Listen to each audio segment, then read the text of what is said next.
আপনাদের মা কতজন ভালো ভালো খাবার পরীক্ষা দেন, বাবা দুধ খেয়ে যাও, জ্ঞান হবে, মাথায় বুদ্ধি হবে। আর আমরা পানি ভাত রেখে দিই, বাবা খেয়ে নাও, এটা খেয়ে পরীক্ষা দিতে যাও। এই যুগে ৬,০০০ টাকা দিয়ে কারো সংসার চলে, আমরা সারাদিন না খেয়ে থাকি, আমার দিন যায়। কোনো দিন যায় যে আমরা মুড়ি খেয়ে ঘুমায় পড়ে, কারণ আমাদের বাচ্চাদের আমরা খেতেও দিতে পারি না।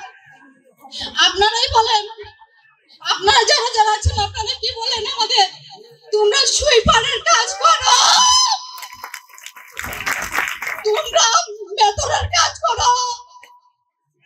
তোমরা কি চাও তোমার সন্তান সুইপারের কাজ করে করুক? আপনারাই বলেন।